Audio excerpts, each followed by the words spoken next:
Bonjour à tous, je suis très heureux de vous retrouver après une longue absence. Alors vous avez vu sur le programme que cette année, nous allons nous retrouver seulement pour quatre conférences. Je dois aller au Japon au mois d'avril-mai pour enseigner à l'Université de Tokyo. Et donc, ces enseignements sont décomptés de mes enseignements au Collège de France. Donc, j'ai un programme un peu plus réduit au Collège de France, mais si vous voulez venir à Tokyo, vous aurez la suite. Donc, je me suis dit que c'était une bonne idée peut-être de profiter de ce programme un petit peu plus court pour discuter avec vous d'un certain nombre de techniques, de méthodes qui sont développés en paléoanthropologie au sens large depuis, disons, le milieu du XXe siècle, mais qui ont connu une accélération extrêmement marquée au cours, disons, des 20-30 dernières années. Et ce sont des méthodes qui sont importées de la chimie, de la physique. Alors quand on dit de la chimie, c'est à la fois de la géochimie et de la biochimie, et puis aussi de la physique. Donc j'ai appelé ça chimie des fossiles.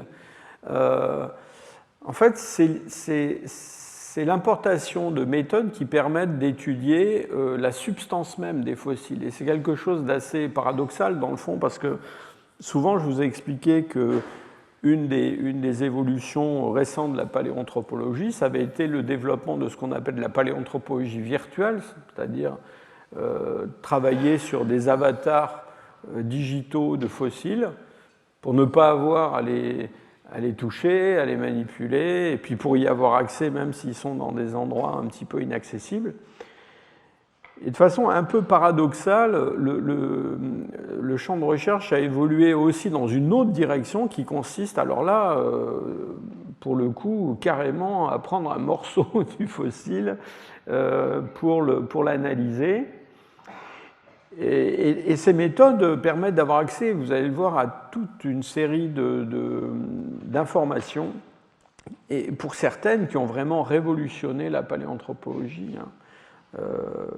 la paléogénétique évidemment, et puis plus récemment on a d'autres méthodes qui sont apparues, on parlera un petit peu de protéines aussi, de choses comme ça.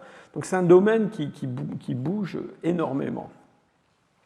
Et donc, à côté des méthodes, j'allais dire, classiques d'analyse des fossiles, eh bien, s'est développée toute une technologie alors qui est mise en œuvre par des spécialistes, mais qui permettent d'avoir accès à toutes ces informations. On va commencer par ce qui historiquement est le plus ancien, en fait, c'est-à-dire des méthodes qui ont permis de dater les fossiles.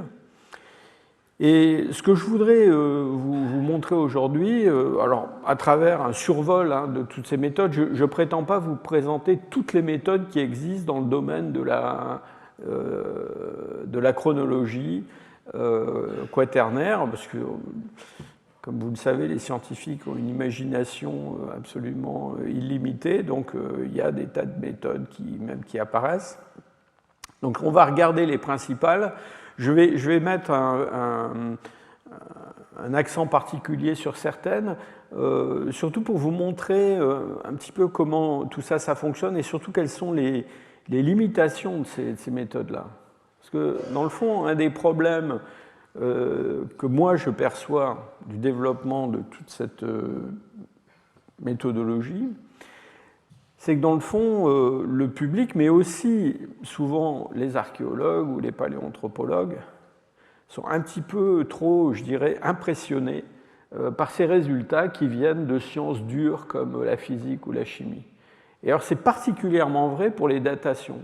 C'est-à-dire que, dans le fond, une fois qu'un article est publié dans une revue prestigieuse comme Nature ou Science en disant « voilà, on a trouvé tel fossile et il est daté de 236 027 ans », voilà, il est daté de 236 027 ans. Et c'est pris comme quelque chose qui est absolument indiscutable, gravé dans le marbre. Et malheureusement, comme beaucoup de choses en science, ça n'est pas plus gravé dans le marbre que le reste.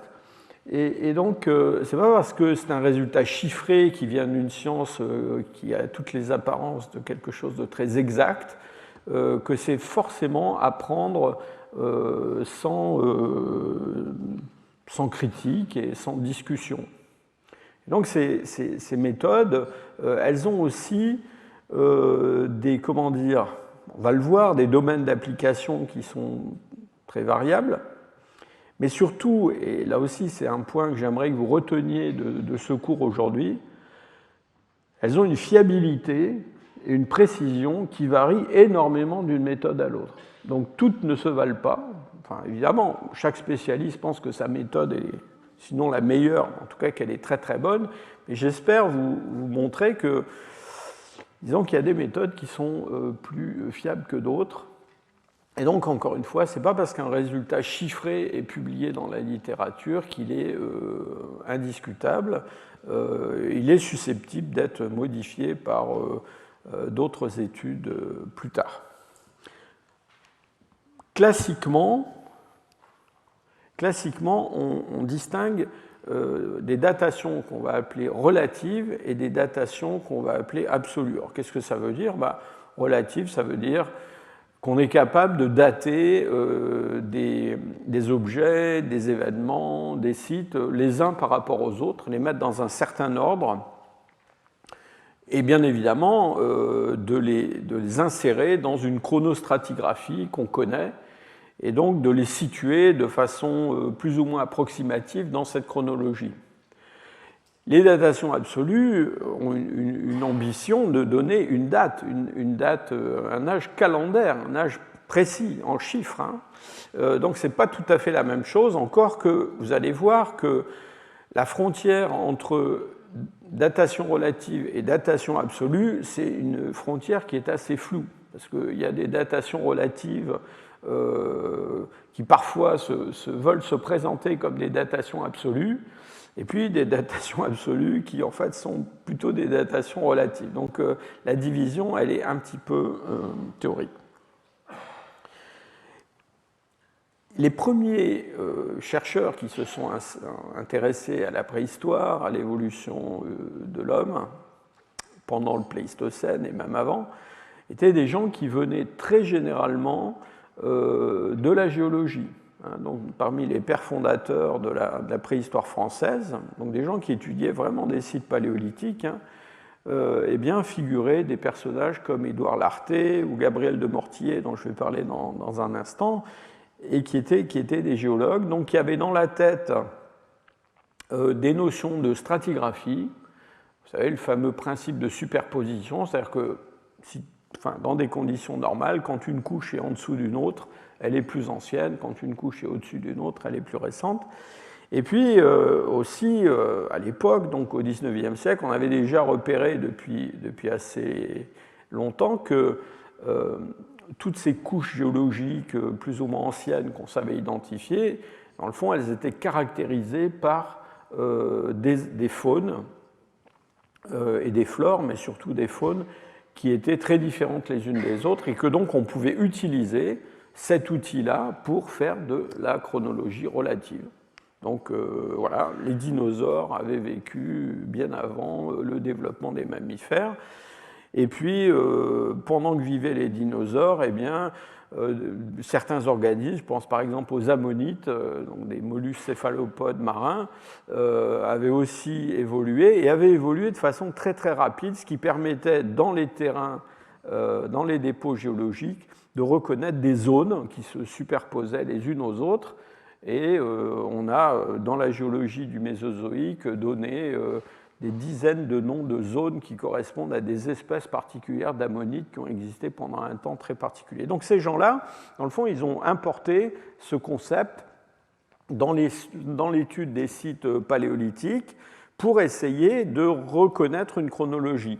Et donc, Édouard Lartet, vous voyez, qui a vécu vraiment, c'est le 19e siècle, Édouard Lartet est un des premiers à avoir essayé d'utiliser les faunes pour ordonner les sites paléolithiques dans lesquels on trouvait des industries en pierre taillée. Et donc, il a proposé une chronologie qui était fondée sur les faunes. Alors, vous voyez, c'est quand même assez, simple hein, comme chronologie. Donc, il avait défini des âges.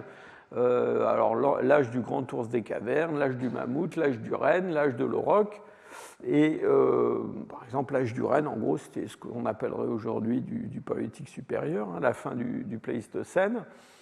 Alors, vous voyez que ça se mêlait aussi de considérations climatiques, hein, environnementales, on va revenir là-dessus. Et dans le fond, ça a été un premier essai de classification des sites dans un ordre chronologique, et puis du même coup, de dater ce qu'on trouvait à l'intérieur.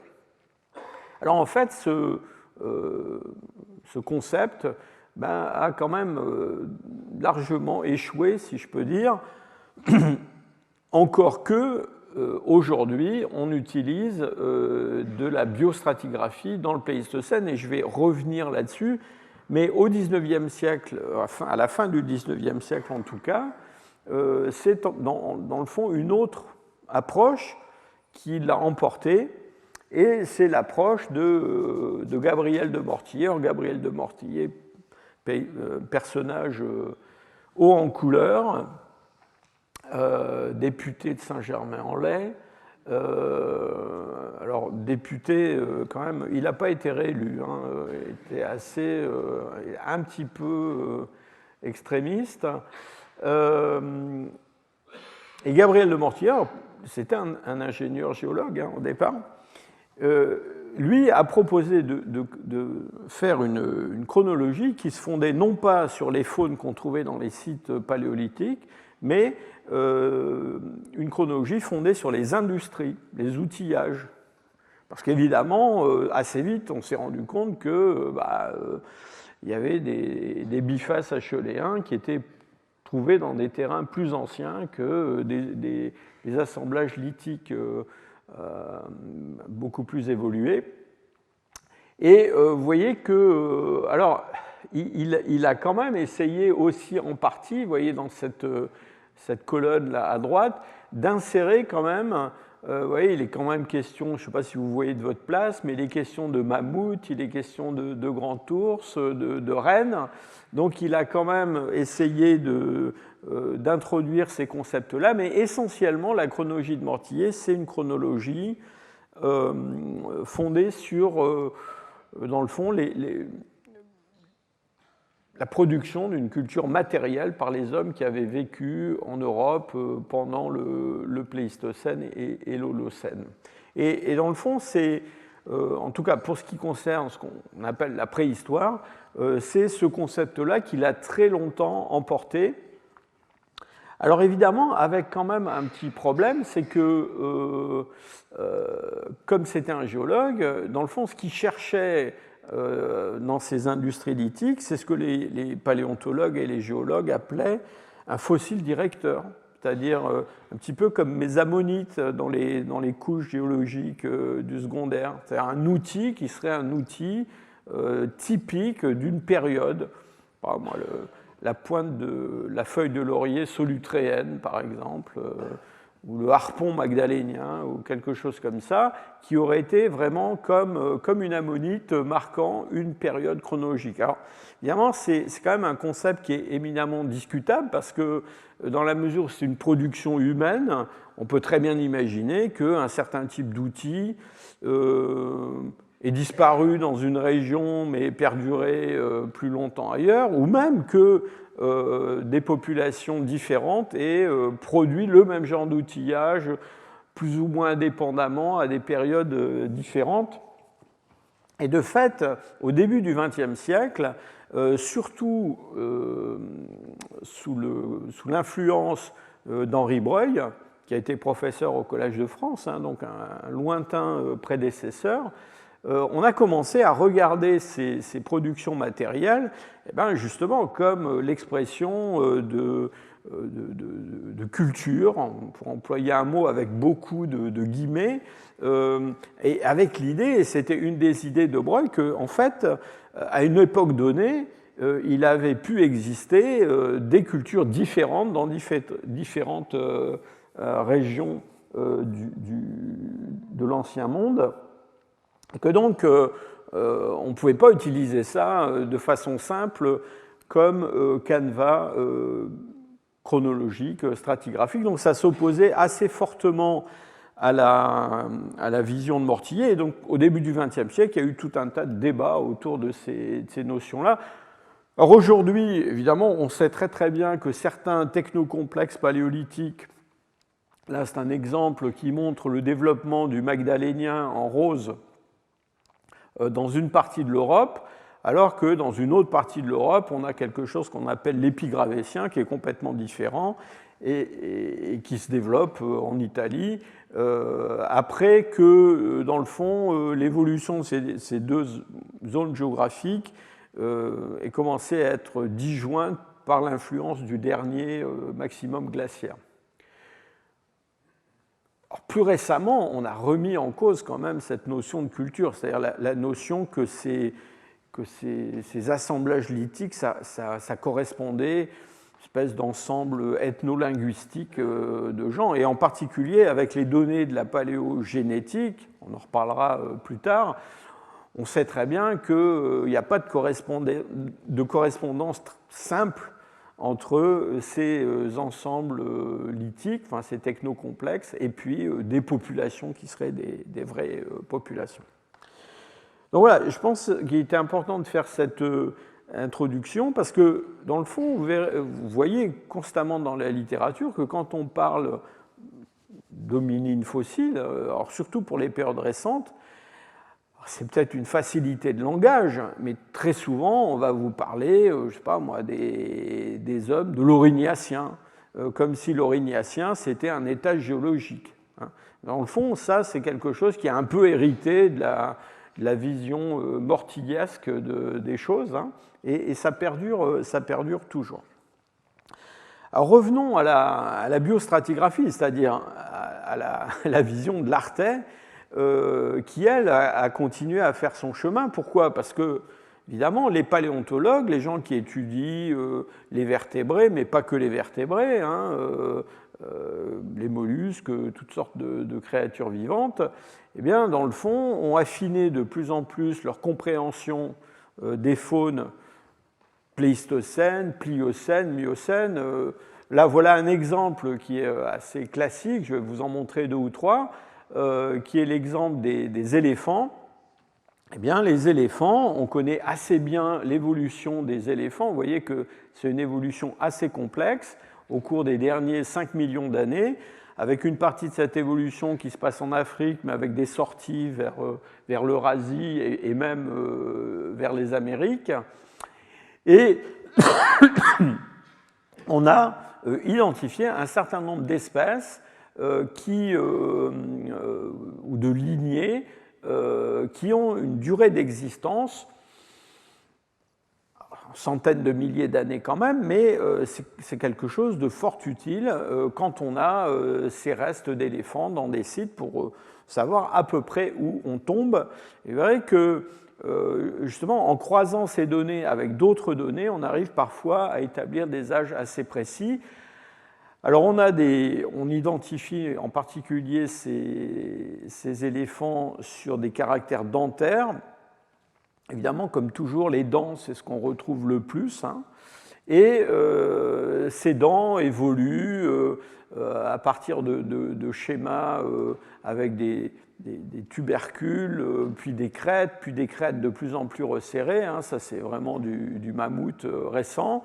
Et donc, même à l'intérieur de ces lignées, par exemple, vous voyez ici, il y a plusieurs sous-espèces, alors on ne sait pas trop ce que ça veut dire en fait, d'Elephas reiki, donc un éléphant particulier, et voilà, au cours disons de 2 millions d'années d'évolution de cet Elephas reiki, on sait très très bien comment ces structures ont évolué. Et donc même à l'intérieur d'une espèce, un spécialiste, en regardant les dents, peut vous dire ça c'est un reiki ancien, ou un reiki récent, ou un reiki du milieu.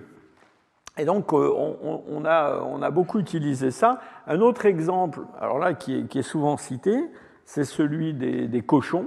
hein, des suidés, en particulier en Afrique.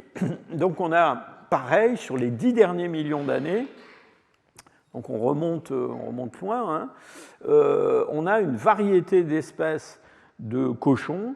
Pour vous donner une idée, ça c'est un phacochère moderne.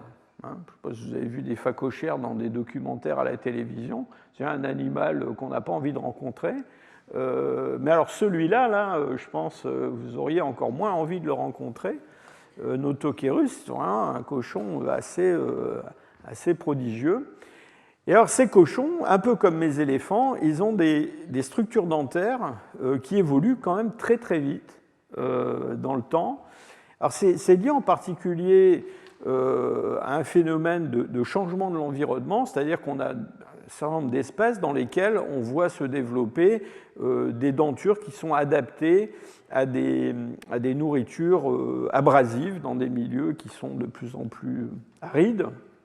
Donc une complication de tout un système de crête et de sillon, puis aussi un mode de croissance des dents qui varie. Alors vous voyez le nombre d'espèces de cochons fossiles qu'on a identifiés. Alors tout ça c'est africain, hein, pendant une période, enfin il n'y a pas que des choses africaines, je vois qu'il y en a d'autres ici, mais avec parfois des durées de vie, si je peux dire, qui sont très très courtes.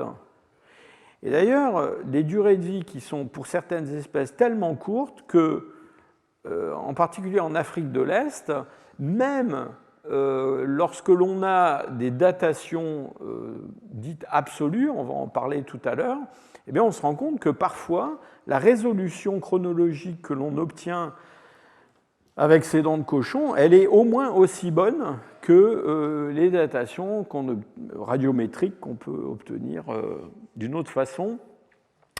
Et donc, c'est quelque chose qui est très utilisé. Alors, dernier exemple que je veux vous montrer, alors qu'il y a un exemple européen, et il s'agit là maintenant de micro-mammifères, donc en gros les ancêtres du grand campagnol. Donc le grand campagnol, c'est Arvicola. Hein. Et Arvicola, il a un ancêtre dans le Pléistocène européen qui est le genre Mimomys. Et là, pareil, ce qu'on voit se passer au cours de l'évolution de ces Mimomys et de ces Arvicola, c'est des changements de structure dentaire avec des variations de l'épaisseur de l'émail dentaire. Et puis aussi des variations de la forme de la couronne et surtout du mode de croissance des dents. C'est-à-dire qu'en gros, on passe de dents qui sont comme les vôtres, hein, c'est-à-dire des dents avec des racines hein, et puis une couronne, de l'émail et de la dentine, vers des dents qui sont des dents à croissance continue, comme celles qu'on a chez les chevaux, par exemple. Et donc ça, c'est lié à la nécessité d'absorber des nourritures de plus en plus abrasives. Et donc on connaît très très bien l'évolution de ces caractères. Et donc, encore une fois, au sein du genre Mimomys, on peut reconnaître des zones chronologiques. Et puis il y a ce passage du genre Mimomys au genre Arvicola qui se passe quelque part dans le Pléistocène moyen, plutôt début du Pléistocène moyen. Et les gens qui étudient les Arvicola et les Mimomys, eh ben, régulièrement se sont empoignés avec des collègues préhistoriens ou paléontologues qui étudiaient des sites paléolithiques en disant vous nous dites que ce site date de telle époque, c'est pas possible parce que dans ce site on a déjà des Arvicola et donc ça peut pas être si ancien que ça, c'est forcément plus récent. Il y a beaucoup de discussions autour de ça parce qu'évidemment là encore, on peut imaginer que pour des raisons écologiques, le passage des Mimomys à Arvicola ne s'opère pas tout à fait à la même époque dans différentes régions, mais enfin, c'est quelque chose qui est utilisé. Donc je vous ai donné ces trois exemples juste pour vous dire que, dans le fond, l'approche biostratigraphique, qui est la plus ancienne, eh bien, elle est toujours là et on l'utilise encore régulièrement. Alors on l'utilise d'autant plus qu'on n'a pas de certitude sur d'autres méthodes. Et je reprendrai ça tout à l'heure en conclusion. En fait, un des secrets de la datation précise des sites, c'est justement de croiser différentes méthodes et d'avoir des résultats qui sont cohérents. Et s'ils ne sont pas cohérents, c'est qu'il y a un problème. Alors, il y a une méthode qu'on vend parfois comme une méthode de datation absolue, qui n'en est pas une, c'est le paléomagnétisme. Alors pour ceux qui ont suivi mes cours au fil des années, régulièrement, je vous ai parlé de paléomagnétisme. Alors qu'est-ce que c'est que cette histoire de paléomagnétisme? C'est simplement lié au fait que, comme vous le savez certainement, la Terre elle est entourée d'un champ magnétique. En gros, la Terre se comporte comme un gros aimant. Et se comporte comme un gros aimant. Pourquoi? Parce qu'à l'intérieur de la Terre, sous le manteau, il y a un noyau de nickel et de fer, enfin, très haute pression, très haute température, et que dans le manteau, il y a des mouvements de convection qui sont un petit peu difficiles à prévoir. Et donc tout ça fait qu'on a une sorte de gros électroaimant qui crée un champ magnétique terrestre. Et ce champ magnétique, heureusement qu'il est là, soit dit en passant, parce qu'il dévie, il éloigne de la Terre des rayons cosmiques. Et puis aussi, de temps en temps, le Soleil envoie des bouffées aussi de particules. Il y a des éruptions solaires qui peuvent être parfois très intenses. Et tout ça ne serait pas très bon pour la vie sur Terre et pour nous en particulier, sans parler de nos appareils électroniques, si ça nous arrivait dessus à flux régulier. Alors ce qui se passe quand même avec ce champ magnétique terrestre, c'est qu'en fait il varie au cours du temps. Alors il varie de différentes façons. D'abord il varie en intensité, et puis il varie même en orientation. Et par exemple, le pôle Nord, le pôle, celui que vous trouvez au bout de l'aiguille de votre boussole, le pôle Nord, il varie au cours du temps. Alors, je ne sais pas si vous avez fait de la navigation, moi j'en ai fait dans un temps où il n'y avait pas encore de GPS. Et donc, quand on utilisait un compas sur un bateau avec une carte, il fallait regarder sur le côté de la carte parce que la carte disait, voilà, il y a une variation du pôle Nord de tant de minutes par an à partir de telle année. Donc, il fallait faire des calculs pour savoir si le pôle Nord de la boussole, c'était bien le bon, celui de la carte. Et ce pôle Nord, vous voyez que même, disons, au cours des derniers siècles, il a varié énormément. Hein. Alors là, il est assez proche du pôle Nord géographique, mais si vous remontez au début du XXe siècle, il était assez loin. Assez loin. Puis le dernier phénomène qu'il faut souligner, c'est celui-là qui nous intéresse essentiellement, c'est que de temps en temps, ce champ magnétique s'inverse. Alors, ça ne veut pas dire que la Terre culbute du nord au sud, comme ça, dans l'espace. Hein. C'est le champ magnétique qui change. Et ce champ magnétique, alors, il ne change pas comme ça, paf, en une nuit. Hein. Il diminue, il devient instable, il y a des changements assez, un peu erratiques, et puis il s'inverse. Ça peut prendre un certain temps. Soit dit en passant, le fait que notre pôle Nord magnétique se balade comme ça pas mal depuis quelque temps et le fait que l'intensité du champ magnétique terrestre baisse incite certains à penser qu'on est peut-être à la veille justement d'une inversion du champ magnétique terrestre qui risque d'avoir des conséquences fâcheuses. Ces inversions du champ magnétique terrestre, elles sont produites au cours du passé un certain nombre de fois. Elles sont elles nous paraissent complètement à la fois imprévisibles et puis aléatoires. Et donc, si on remonte au cours des, disons, 5 derniers millions d'années, mais on pourrait remonter beaucoup plus loin, on a des périodes qui sont représentées ici en noir, que l'on appelle des périodes normales. Alors normales, ça veut dire comme maintenant. Et puis des périodes inverses, où le champ magnétique terrestre a été orienté exactement en sens inverse d'aujourd'hui. Et vous voyez qu'on a des touches blanches et noires, comme sur un piano, sauf que ce sont des touches de largeur variable. Et donc il y a des périodes, par exemple, on est dans une période normale qui dure quand même depuis très très longtemps, presque 800 000 ans. Et puis, pendant ces périodes normales ou inverses, de temps en temps, il y a ce qu'on appelle des événements, c'est-à-dire des périodes courtes pendant lesquelles, tout d'un coup, le champ magnétique terrestre s'inverse, puis il revient à sa position initiale. Donc ça peut être très très court. Et donc, ça c'est quelque chose qu'on utilise pour faire de la chronologie, parce qu'évidemment, on peut regarder, notamment dans des sédiments, si, à l'époque où ils se sont déposés, le champ magnétique était comme maintenant ou s'il était inverse. Voilà par exemple la représentation d'un fond océanique. Alors vous savez que les fonds océaniques, par exemple l'Atlantique, sont des fonds qui sont en cours d'expansion à partir d'une dorsale centrale.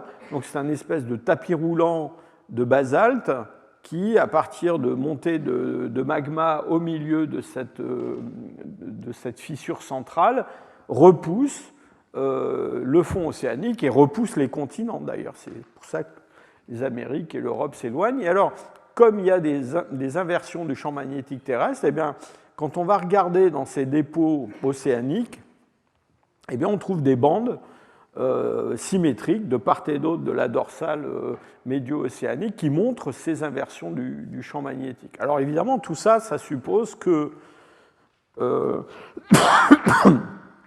on puisse mesurer le champ magnétique fossile.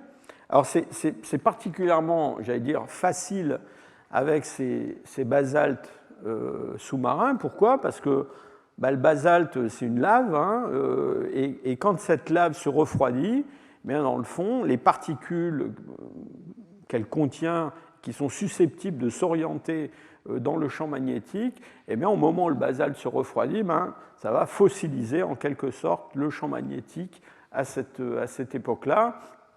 On a le même phénomène avec, par exemple, alors pour des périodes beaucoup plus récentes, avec les céramiques, avec les poteries. Donc on peut prendre des... Alors les poteries, elles bougent, mais il y a des fours il y a des fours qui ne bougent pas. Et donc on peut, pour des périodes historiques, alors non pas regarder l'orientation du champ magnétique, mais regarder non pas savoir s'il est inverse ou normal, mais regarder l'orientation précise, et puis avoir des idées sur l'âge de ces structures. Puis alors, il y a aussi des sédiments qui se déposent dans des environnements très calmes et qui contiennent des particules qui vont s'orienter. Voilà. Et puis, une fois qu'on a mesuré tout ça, évidemment, alors encore une fois, on nous vend parfois ça comme une chronologie absolue. Pourquoi ? Parce qu'il y a eu tellement d'études sur les fonds océaniques et d'autres structures qu'on connaît vraiment de façon très précise les dates de toutes ces inversions. Et d'ailleurs, elles sont connues avec une telle précision que, par exemple, la date de 780 000 ans à peu près, qui marque le passage d'une période inverse qu'on appelle Matuyama à une période normale qu'on appelle brune, eh bien, c'est la limite qu'on utilise pour définir le passage du Pléistocène inférieur au Pléistocène moyen. Donc on a dit, voilà, c'est là qu'on va placer la limite. Alors comment on utilise ça en pratique ? En fait, ce n'est pas si évident que ça, parce que si vous voulez utiliser cette chronologie-là, ça veut dire que vous savez déjà où vous êtes. Vous savez à peu près dans quel coin de ce clavier vous vous trouvez. Parce que si vous ne savez pas du tout où vous vous trouvez, dans n'importe quel site où il y a une grande stratigraphie dans laquelle on peut mesurer les inversions du champ magnétique terrestre, on va trouver des périodes normales et des périodes inverses, certaines plus longues, certaines plus courtes. En plus, la vitesse de dépôt, elle varie au cours du temps. Donc, qu'est-ce qu'on en fait, hein? Pour ceux qui ont suivi mon cours sur le peuplement de l'Asie il y a quelques années de ça, je vous avais montré ce fossile qui vient du Yunnan, ces dents, qu'on a cru être pendant très longtemps les dents dominines qui étaient les plus anciennes en Asie, hein, donc 1,7 million, quelque chose comme ça. Et tout ça, c'était basé en grande partie sur justement la magnétostratigraphie, donc du paléomagnétisme.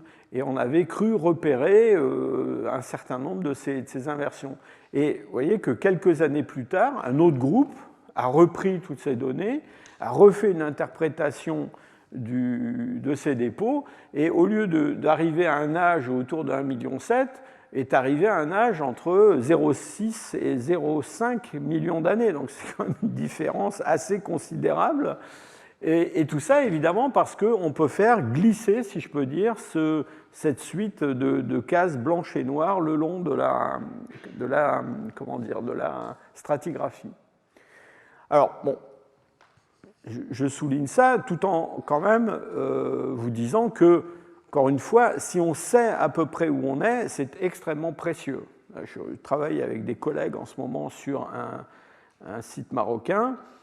On sait, parce qu'on a des données paléontologiques, on a d'autres données, on sait qu'on est autour de cette inversion Brune-Matuyama vers 780 000 ans. Et donc, là, dans notre séquence, le fait de pouvoir reconnaître le retournement du champ magnétique terrestre, c'est extrêmement important parce que ça nous donne une date dans notre stratigraphie. Alors, un peu dans le même ordre d'idée, donc vous voyez, on est toujours un peu à la frontière du relatif et de l'absolu. Il y a tout ce qui est lié à la stratigraphie connectée au climat. Alors, vous savez, on a beaucoup parlé, les climats pléistocènes ont varié énormément. On a dans les moyennes latitudes de l'Eurasie, de l'Amérique, on a des phénomènes glaciaires qui se développent périodiquement, alors surtout, disons, au cours des derniers 600 ou 700 000 ans, qui peuvent avoir été assez intenses, hein, avec un changement très profond de la géographie, pas seulement du climat, de l'Europe, de l'Amérique du Nord, et puis de temps en temps, des interglaciaires qui sont beaucoup plus tempérés. Donc on voit alterner dans les régions, dans les moyennes latitudes de l'Eurasie, des faunes très différentes. Hein. Donc on a de temps en temps des rhinocéros laineux, et puis dans la même région, on peut avoir eu avant des hippopotames. Hein. C'est vrai dans le Rhin, c'est vrai dans la Tamise, des régions qui ne sont pas spécialement tropicales aujourd'hui. Et évidemment, enfin je reviens à l'Artais, ça aussi, c'était dans la tête des pionniers de la préhistoire et de la paléontologie humaine, et on n'a jamais lâché le morceau, c'est-à-dire qu'on sait très très bien qu'il y a un dernier maximum glaciaire, avant ça une période très froide, et avant ça encore un interglaciaire très marqué. Donc on est toujours en train d'utiliser ces concepts-là pour, dans le fond, caser plus ou moins nos sites et nos découvertes. Mais on est allé beaucoup plus loin que cela, surtout avec l'exploration des fonds marins et puis l'exploration des glaces dans les pôles. Alors vous me direz, les hommes ne vivent pas ni sur la glace, enfin ne vivaient pas ni sur la glace des pôles, ni au fond des océans, mais enfin c'est quand même très intéressant d'avoir un enregistrement précis du climat. Alors, qu'est-ce qui se passe on va commencer par les océans.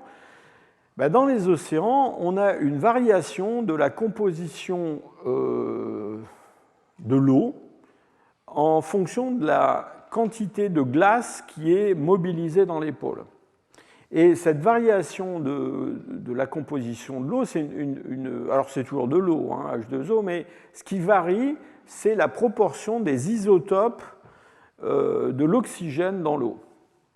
Je vais arriver dans quelques instants sur les isotopes parce qu'on va en parler plusieurs fois, mais pour faire simple, disons qu'il y a plusieurs variétés d'oxygène. Donc il y a de l'oxygène, c'est toujours le même nombre d'électrons et de protons, mais il y a un nombre de neutrons dans le noyau qui peut varier. Et donc il y a de l'oxygène qui est un peu plus lourd et de l'oxygène qui est un peu plus léger. Et donc les molécules d'eau qui contiennent de l'oxygène un peu plus léger, eh ben, elles s'évaporent plus facilement que celles qui contiennent de l'oxygène un peu plus lourd. Et cette évaporation, donc, elle contient beaucoup plus d'isotope 16 de l'oxygène que d'isotope 18 plus lourd. Et à la fin, l'évaporation, ça se traduit par des précipitations. Et la neige et la glace qu'on trouve sur les montagnes et dans les pôles, eh bien, elle contient plus d'éléments légers que celles qui restent dans l'eau. Et puis alors, évidemment, plus on enlève d'oxygène 16 des eaux de surface, et plus on enrichit ces eaux de surface en oxygène 18, enfin relativement. Et les petites bêtes qui vivent dans les océans, en particulier ces organismes qu'on appelle des foraminifères, qui sont des tout petits, enfin des organismes unicellulaires qui ont des petites coquilles en carbonate, eh bien, elles construisent des coquilles en carbonate qui contiennent la proportion d'oxygène, enfin d'isotopes de l'oxygène qu'on a dans l'eau autour. Et quand elles meurent, ben, elles tombent au fond de l'océan. Et donc on peut faire des forages au fond de l'océan et puis étudier dans ces foraminifères les variations de ces isotopes. Et alors on obtient une courbe comme ça. Et cette courbe, on a plus ou moins la même dans différentes régions du globe. Alors pas exactement la même, mais disons qu'on a des choses qui se ressemblent. Et on retrouve dans cette courbe, eh bien, des épisodes plus froids. Alors plus froids, c'est-à-dire des épisodes où on sait qu'il y a plus de glace qui est mobilisée, bloquée sur les pôles et dans les glaciers et sur les montagnes, et puis des épisodes où il y en a moins.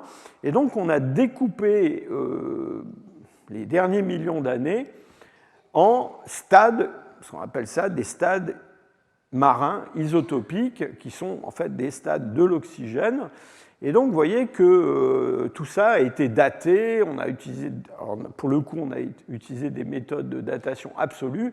Et donc, on a un découpage qui est très, très, fin de toutes ces variations. Et on leur a donné des numéros. Alors, les numéros impairs, ça correspond à des périodes plus chaudes, et les numéros pairs à des périodes plus froides. On part du présent avec le stade 1, et puis on remonte dans le temps. Le 2 c'est le dernier maximum glaciaire, et puis on remonte comme ça. Alors le 5 impair, c'est ça commence avec le dernier grand interglaciaire, enfin l'interglaciaire important, etc., etc. Alors cette échelle, elle est quand même très utilisée, et pour le meilleur et pour le pire, on a quand même tendance à l'importer sur les continents. C'est-à-dire que vous verrez dans la littérature, de temps en temps, on vous parle d'un site paléolithique et on vous dit il date du stade isotopique 5. Alors, qu'est-ce que ça veut dire? Évidemment, ces stades, encore une fois, c'est établi dans le milieu marin. Et une des grandes difficultés, dans le fond, c'est de connecter les formations continentales, les dépôts continentaux, avec cette chronologie qui est établie au fond des océans. Et alors, on y arrive, c'est-à-dire qu'en gros, l'idée, c'est quand même de trouver sur les continents, près des sites, des marqueurs un peu identiques. Alors, on a quelque chose comme ça avec les spéléothèmes, c'est-à-dire les dépôts de stalactites, de stalagmites, de planchers stalagmitiques dans des cavernes. On a quelque chose qui permet, sur les continents, de retrouver des courbes comme ça, où on va étudier des variations isotopiques. Je vous ai parlé de la mer, maintenant la glace.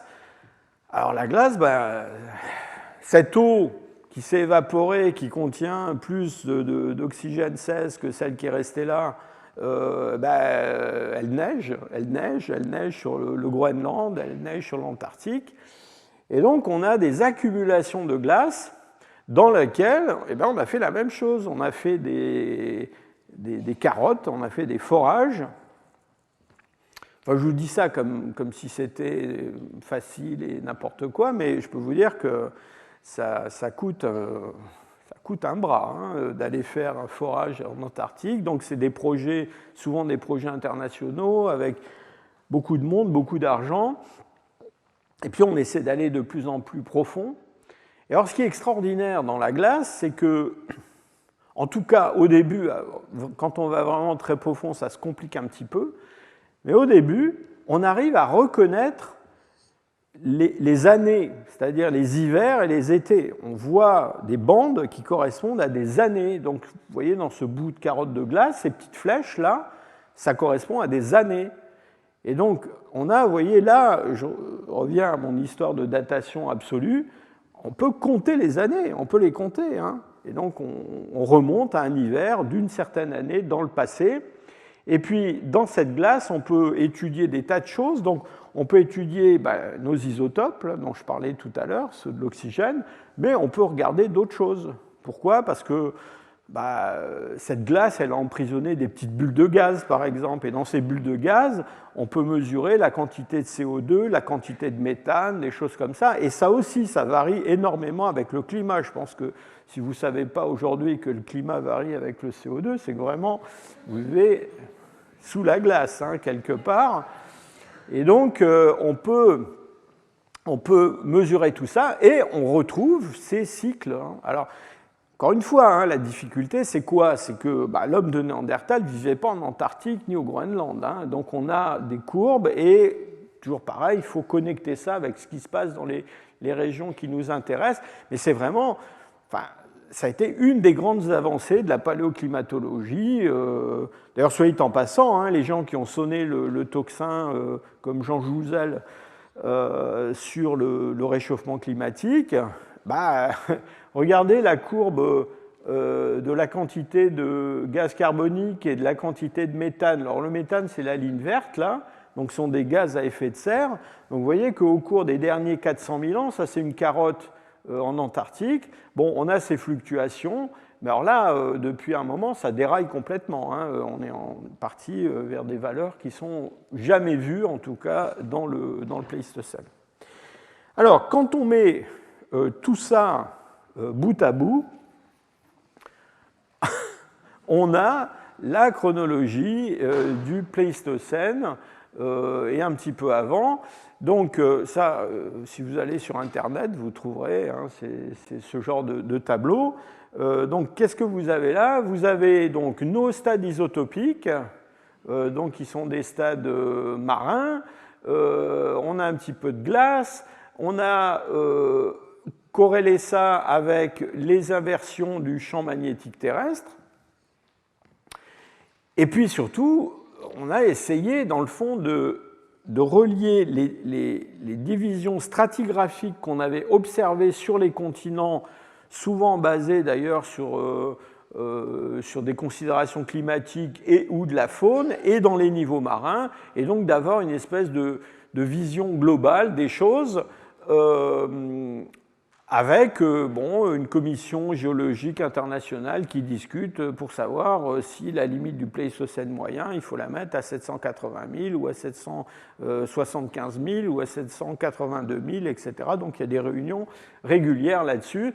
Et on a établi un schéma qui est relativement solide, avec quand même toujours ce bémol que sur les continents, on n'a très généralement pas de dépôts continus, sauf dans des milieux très particuliers, des lacs, des choses comme ça, mais sinon, en tout cas, les sites qui nous intéressent, où on trouve des hominines, on a un peu de mal parfois à les caser dans ce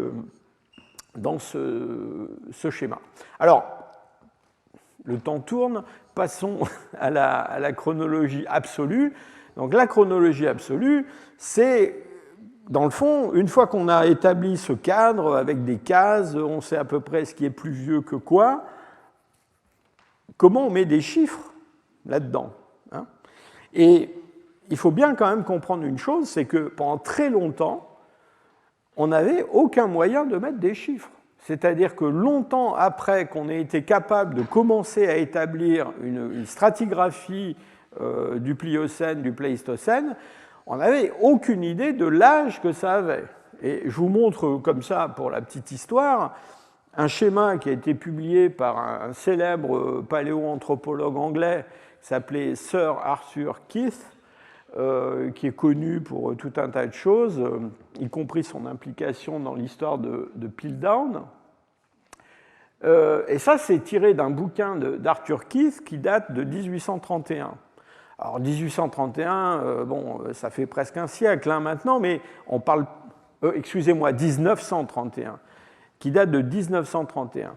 Mais donc 1931, ça fait presque un siècle. Enfin, ce n'est pas avant la Révolution française, hein.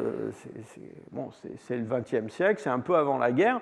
Et alors, je ne sais pas si vous voyez les dates qu'il y a là depuis votre place, mais donc là, il y a le Pléistocène, le Pliocène, le Miocène, l'Oligocène, donc des grandes divisions de l'ère tertiaire.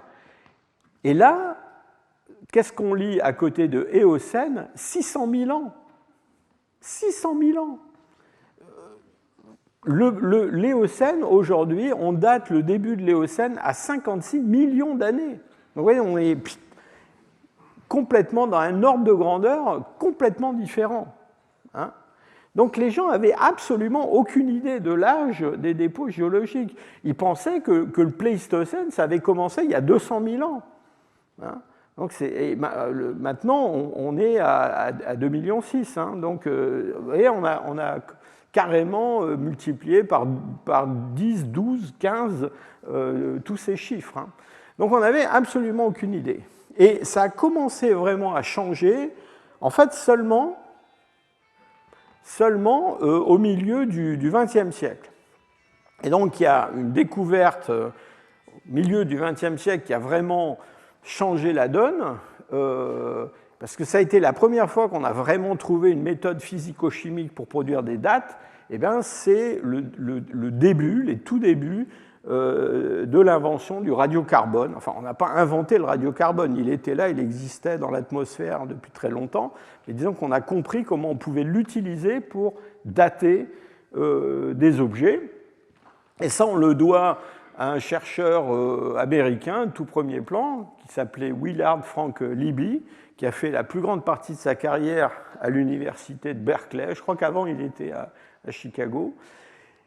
Et alors, Libby, alors sur dit en passant, il a eu le prix Nobel hein, en 1960 hein, pour la découverte de la datation au radiocarbone. Alors, Libby, c'était un physicien qui s'intéressait aux radioactivités faibles. Soit dit en passant, il faisait partie du projet Manhattan, hein, il préparait la bombe d'Hiroshima pendant la Seconde Guerre mondiale, mais parallèlement à ça, pendant des années, il s'est intéressé à cette histoire de radiocarbone.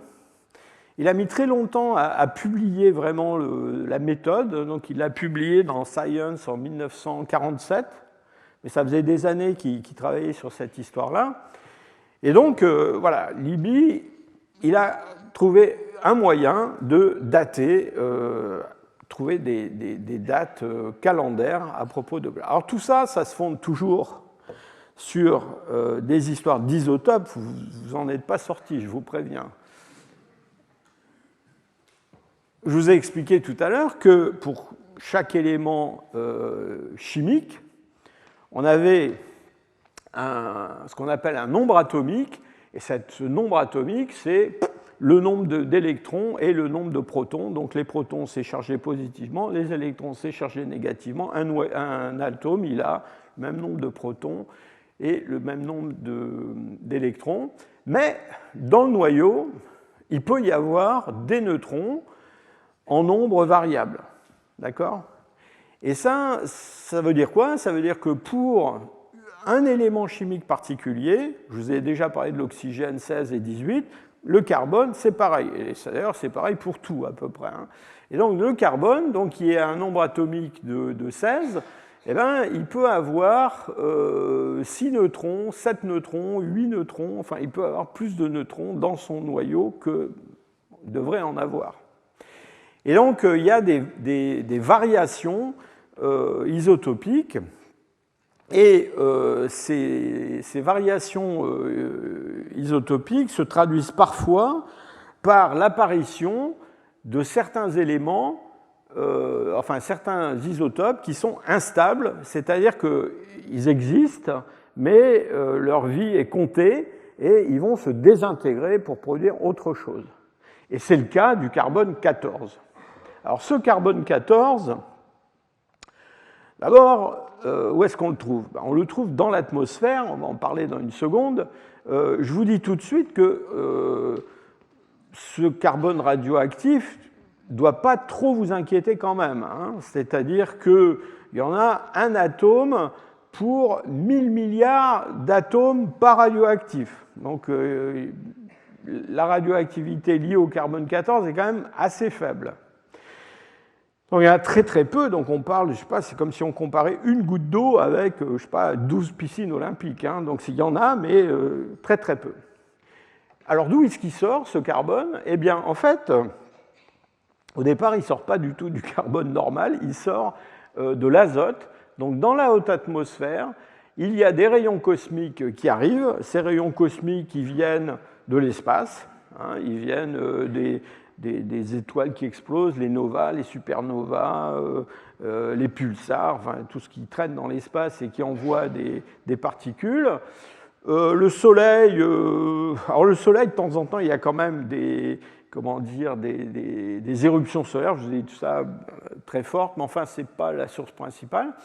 Et alors, ces particules, quand elles arrivent dans l'atmosphère, elles vont bombarder ce qui se trouve dans la haute atmosphère, et en particulier les atomes d'azote. Alors l'azote, on parle d'un élément qui a un proton de plus que le carbone, et donc des neutrons qui arrivent, qui bombardent ces atomes d'azote, vont produire ce carbone bizarre qui est un carbone radioactif.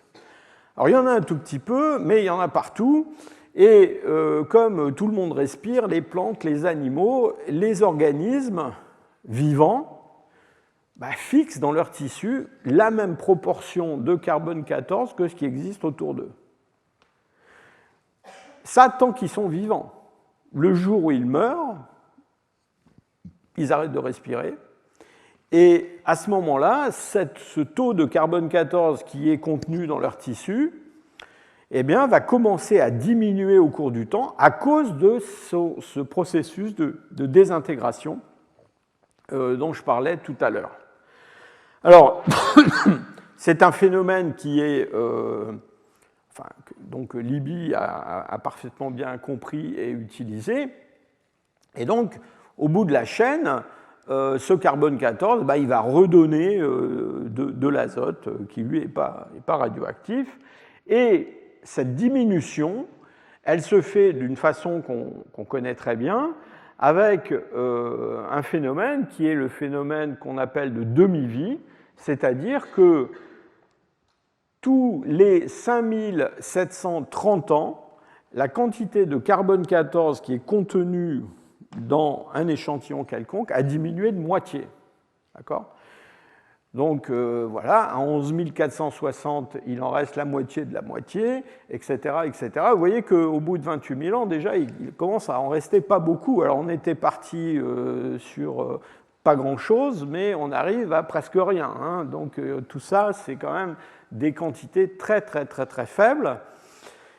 Et donc l'idée, c'est quoi ? C'est d'aller prendre un échantillon d'os, de charbon, de bois, de n'importe quoi qui a contenu du radiocarbone, on dit radiocarbone à propos du carbone 14, de mesurer la quantité qu'il en contient maintenant, et connaissant le temps de demi-vie de cet élément radioactif, donc tous les éléments radioactifs ont leur temps de demi-vie, qui peut varier énormément d'un élément à l'autre, et on peut mesurer l'âge. Donc ça, c'est le principe qui est très très simple. Alors le principe est simple, maintenant la pratique est très compliquée pour des tas de raisons. Je vais vous en donner quelques-unes. La première, c'est que, est-on bien sûr qu'autrefois, il y avait la même quantité de carbone 14 dans l'atmosphère que maintenant? Ben, pas très, non. On n'est pas très sûr de ça. En théorie, il n'y a aucune raison de penser qu'il y avait il y avait beaucoup plus ou beaucoup moins, parce que, bon, voilà, la Terre, elle est là, dans l'espace, à recevoir ces rayons cosmiques. Ils ne datent pas d'hier, les rayons cosmiques. Hein, donc, à l'échelle de temps qui nous intéresse, normalement, tout ça ne devrait pas varier énormément. Mais vous allez voir que quand même, en fait, ça varie un petit peu. Alors, je mets tout de suite de côté le cas de la période récente, la période historique récente, parce que, alors, évidemment, le jour où on a commencé à faire exploser des bombes atomiques dans l'atmosphère, on a commencé à avoir des voitures, etc. Alors là, oubliez le carbone 14, hein, parce que le taux de carbone 14, disons depuis les années 50, a complètement été modifié. Et donc c'est d'ailleurs pour ça que quand on donne des dates en carbone 14, on les donne en BP, ça veut dire en anglais, ça veut dire before present, mais le présent, on a dit que c'était 1950. Donc ce n'est pas le présent présent, c'est le présent de 1950. Parce qu'après 1950, c'est assez compliqué. Je vous ai parlé des expériences atomiques, et il y a aussi autre chose, c'est que le carbone qui est produit par la combustion du pétrole, qui est un carbone, le carbone qui est dans le pétrole, c'est un carbone très très ancien, parce qu'il vient des profondeurs de la géologie de la Terre. Donc des voitures qui circulent et qui émettent du carbone très vieux, eh ben, les plantes qui poussent le long des autoroutes, si on les date au carbone 14, on a une date qui est complètement fausse. Elles devraient être très anciennes. Elles ne sont pas très anciennes, elles sont juste au bord de l'autoroute. Donc il faut garder tout ça en tête. Donc il y a des altérations assez importantes. Et alors, on a quand même voulu vérifier s'il y avait une coïncidence précise entre le modèle théorique, c'est-à-dire on a une date carbone 14, c'est la date qui correspond au calcul qu'on peut faire en prenant la demi-vie, etc. Et puis, ce qu'on observe réellement dans nos échantillons. Alors, ce qu'on observe réellement, comment on fait pour comparer nos dates carbone 14 avec autre chose? Autre chose, il faut utiliser d'autres méthodes. Et avec ces autres méthodes, on peut construire ce qu'on appelle une courbe de calibration, c'est-à-dire une correspondance entre les dates radiocarbone et les vraies dates. Au début, pour les périodes récentes, vous voyez, c'est le début là, vert de cette courbe de calibration, on a utilisé un truc formidable qu'on appelle la dendrochronologie. On n'a pas le temps de développer la dendrochronologie aujourd'hui, mais ça consiste en quoi? À compter des stries dans des arbres. Et donc les stries dans les arbres, on sait que ce sont des années. Donc quand on a un arbre, on part du milieu, on compte, et on a le nombre d'années de l'arbre. Et vous voyez que ces stries, elles sont de largeur variable, ça dépend des années, sèches, froides, etc. Et donc on peut créer une espèce de spectre, comme ça, de ce profil dendrochronologique pour un arbre. Et puis si à côté vous avez un autre arbre, mort, hein, une poutre par exemple, dans une bâtisse néolithique, et que cet arbre il est un petit peu plus vieux ou un petit peu plus jeune que le premier, eh bien on peut connecter la courbe d'un arbre avec la suivante, et on a pu comme ça créer des courbes dendrochronologiques qui remontent de plusieurs milliers d'années dans le passé, même on est allé jusque près de 10 000 ans comme ça. Et quand on a fait ça, et qu'on a daté au carbone 14 eh ben, ces arbres là, entre deux stries, on s'est rendu compte qu'on ne trouvait pas le même âge. Et donc il y a un petit décalage, et ce petit décalage, on l'a retrouvé quand on a comparé les dates carbone 14 avec d'autres dates, obtenues avec d'autres méthodes. On va parler tout à l'heure des séries de désintégration de l'uranium, c'est une méthode, il y a d'autres méthodes. On a utilisé des tas de trucs, on a utilisé les arbres, on a utilisé en géologie quelque chose qu'on appelle les varves, c'est-à-dire un petit peu ce que je vous ai montré tout à l'heure pour la glace, c'est-à-dire des dépôts où on peut compter les années. Hein. Et donc là, c'est formidable. Hein. Alors évidemment, c'est un travail assez pénible hein, de compter des milliers d'années, mais on peut les compter. Et donc là, on a comparé tout ça, on a fait tout un tas de choses et on a établi une courbe de calibration. Alors là, vous voyez sur cette courbe, en fait, ce n'est pas une courbe, c'est un nuage de points qui vous donne la correspondance entre des dates radiocarbone et puis des dates établies avec d'autres méthodes sur les mêmes échantillons. Et vous voyez que, surtout quand on recule dans le temps, là, il y a un sérieux problème autour de, disons, 40-45 000 ans. Il y a un groupe de scientifiques qui s'est constitué et qui se réunit régulièrement, qui compare tous les résultats obtenus. Et bon, tous ces gens-là publient énormément d'articles scientifiques et de façon périodique, ils publient des courbes qui sont les courbes de référence. C'est-à-dire c'est une courbe qui résume tout ce que je vous ai raconté tout à l'heure. C'est-à-dire on dit, bon, ben là, pour cette partie de la courbe, le corail daté à l'uranium, ça marche mieux, à l'uranium-thorium, mais là, pour cette autre partie, on va aller regarder autre chose, la glace par exemple, etc. Et donc, il y a toute une négociation, un examen, et on a une courbe comme ça. Alors, vous voyez, celle-là, elle s'appelle NCAL 20.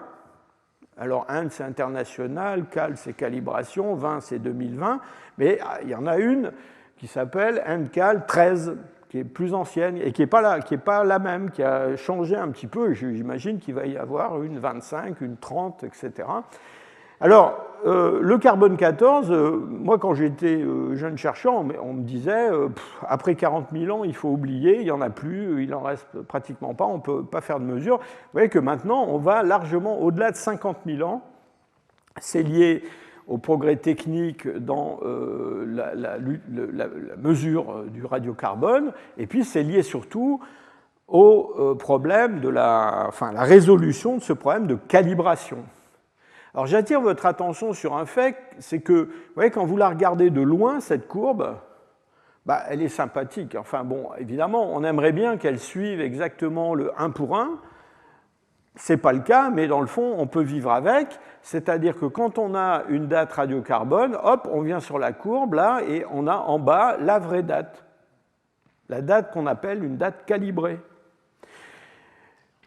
Ça, c'est vrai quand on regarde de loin, mais quand on regarde de près, là, c'est un peu plus compliqué, parce que vous voyez que la courbe, bon, d'abord, ce n'est pas une courbe, c'est une espèce de ruban, de bande, hein, on sait qu'on est là-dedans, hein, mais surtout, ce ruban, eh ben, oui, il descend, mais il descend de temps en temps, il monte aussi.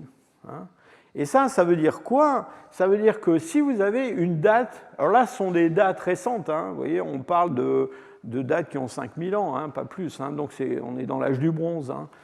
Vous voyez que si vous prenez une date radiocarbone, là, ici, à l'endroit où il y a un ressaut, comme ça, eh bien, et que vous essayez de trouver à quoi ça correspond en date calendaire, vraie, vous trouvez deux dates. Parce que cette droite horizontale va recouper la courbe de calibration dans deux endroits différents. D'accord ? C'est un peu embêtant quand même. Hein. Mais c'est important de bien comprendre ça. Hein, parce que quand on pinaille sur des dates et qu'on essaie de savoir à quelques siècles près ce qui est plus ancien, ce qui est plus récent, c'est très important d'avoir ça dans la tête. Et en particulier, les progrès de la courbe de calibration et le passage de INCAL 13 à INCAL 20, ça a été en grande partie des histoires comme ça. Donc, quand vous lisez dans la littérature un article, une date radiocarbone, faites très attention à la façon dont c'est présenté et la façon dont c'est écrit. Et je dois dire que malheureusement, et je pense même à des professionnels, notamment en archéologie préhistorique, les gens, pendant très longtemps, ont, je ne dis pas ignoré la calibration, mais ils ont fait comme si, voilà, on leur donnait une date carbone 14, c'était la date, c'était l'âge de leur truc. D'accord ? Donc il y a 1 million d'articles où on vous donne des dates comment dire, radiocarbone, qui ne sont pas des dates calibrées, qui sont des dates. C'est la date qui sort de la mesure du radiocarbone. Et très souvent, il y a beaucoup d'archéologues qui, encore aujourd'hui, continuent à parler entre eux de dates carbone 14 et pas de dates calibrées. Alors c'est embêtant, hein, parce que si certains parlent des dates calibrées et les autres parlent de dates carbone 14, comme il peut y avoir plusieurs milliers d'années de différence pour un même échantillon, c'est quand même un petit peu embêtant. Donc, contrôle qualité, quand vous voyez dans une publication une date, il faut regarder qu'il y a bien écrit calibré, parce que ça, c'est la vraie date. Donc, vous voyez, là, cette date, c'est un exemple que je vous donne. Hein. Donc, on vous donne un écart de date, on vous dit que c'est calibré BP, c'est-à-dire à partir du présent, et à côté, on vous donne une probabilité, parce que ces dates sont des dates qui sont calculées de façon probabiliste. Ça veut dire quoi? Ça veut dire que cet échantillon-là, cet os, ce bout de bois, ce charbon, il y a 95,4% de chance, mais pas 100%, que son âge soit compris entre 45 820 et 43 650. Alors si on prend, au lieu de prendre 95,4%, on prend 66%, ah ouais, 66% déjà, on prend un risque, hein.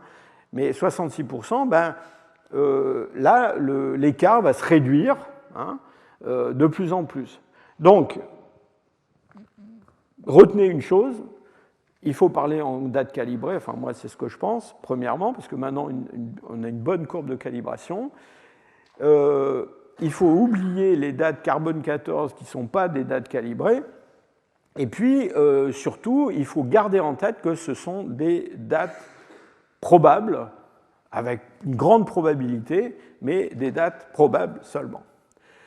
Je vous ai dit que la quantité de carbone 14 avait pu varier au cours du temps pour différentes raisons, et donc c'est pour ça qu'on avait cette courbe de calibration.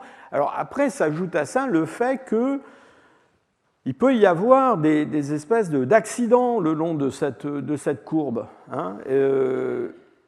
Je vous ai expliqué qu'il y a des inversions du champ magnétique terrestre, par exemple, ou des diminutions très importantes, ces fameux événements.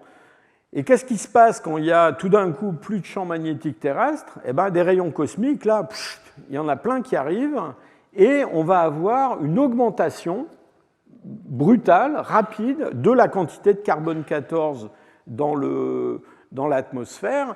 Et donc, on a, dans notre courbe, dans notre quantité de carbone 14, on a un sursaut comme ça. On a, évidemment, ça affecte la courbe de calibration.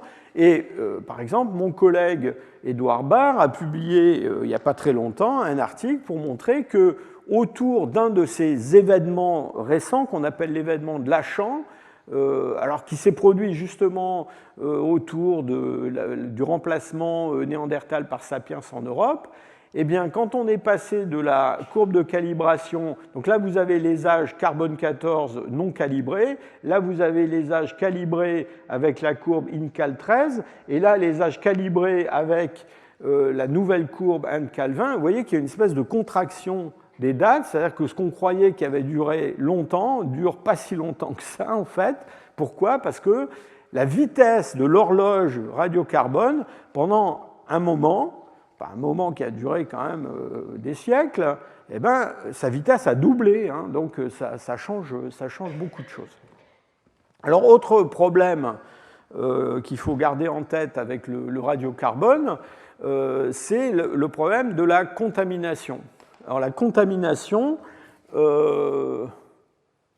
c'est quoi? C'est le fait, dans du carbone fossile ancien, de rajouter du carbone moderne.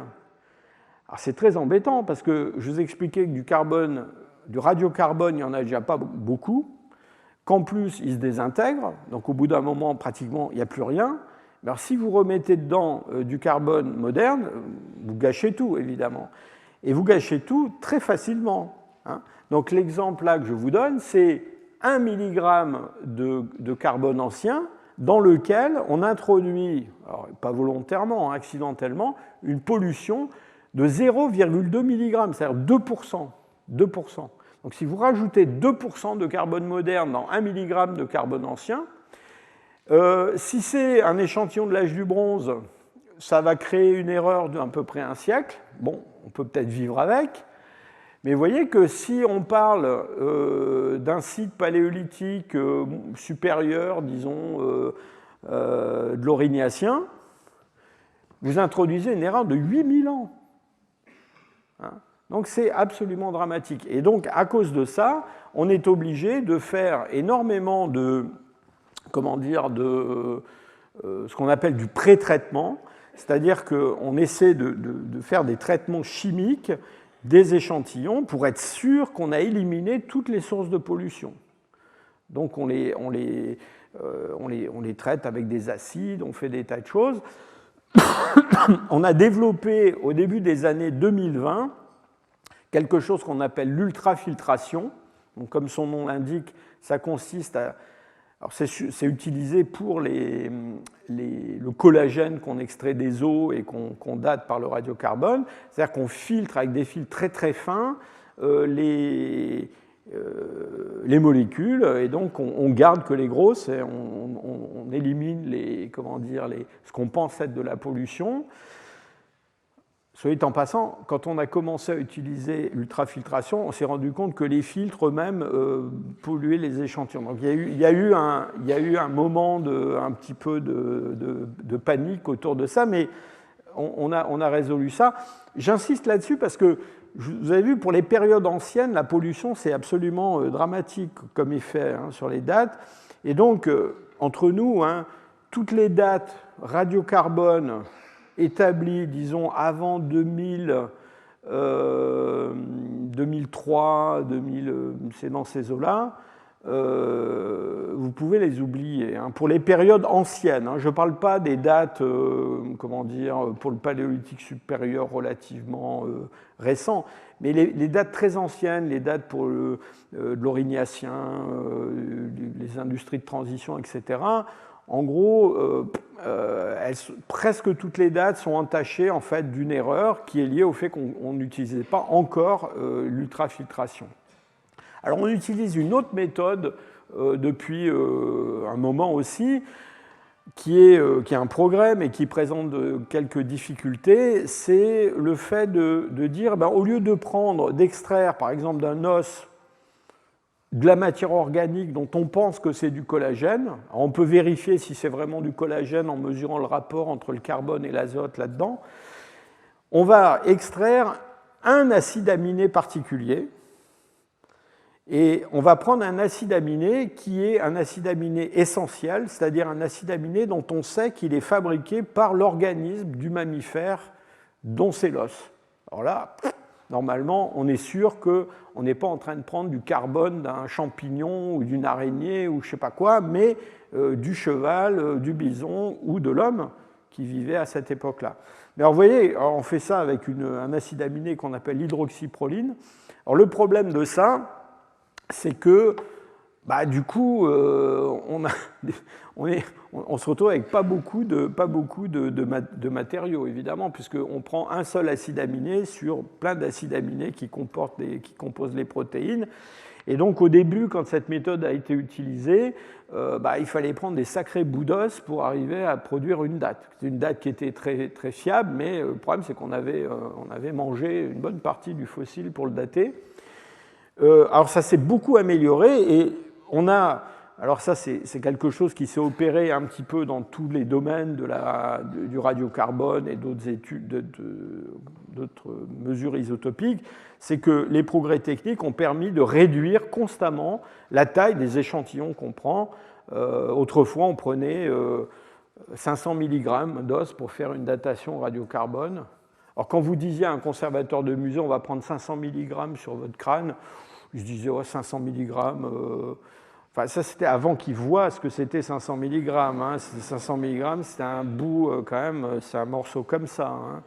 Donc maintenant on a des mesures qui sont faites sur 50, 40, 30 mg, c'est vraiment, on est dans un ordre de grandeur en dessous. Et donc voilà, je vous montre des résultats qui ont été obtenus par une de nos doctorante, qui maintenant est une jeune chercheuse brillante, Hélène Sioulas, sur un site